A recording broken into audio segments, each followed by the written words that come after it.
Did you know that there are occasions where marketing or SEO actually might be a waste of money for your company? Bear with me.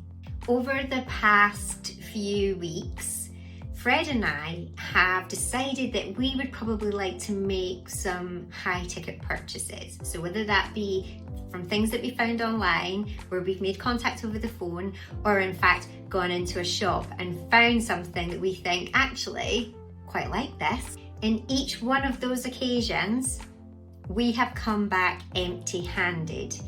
And the reason, we weren't effectively sold to. In fact, we weren't sold to at all. Whether it be staff over the phone, or whether it be staff in a showroom or a shop, they did not try to connect to us. They did not try to understand us. They did not try to figure out why we wanted to buy said products. And in fact, what they would do is be like, this is the product, this is what it does. There you go.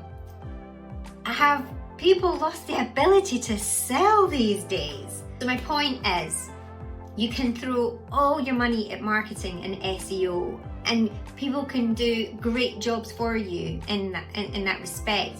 But if you or your staff are unable to sell the product or service, if you cannot show the values of the product and service, if you can't show them why it would be good for them, get them to connect with people or anything, like, you're leaving money on the table every single time. If you think this might be you or your staff, you might want to give Austin Hempstead a little call. He's a sales trainer and he often finishes off his videos and his comments by saying selling is a skill, and it is, and it's worth learning. Because quite frankly, there's a couple of businesses right now who could have a lot of money in their pockets, but they don't because they can't sell.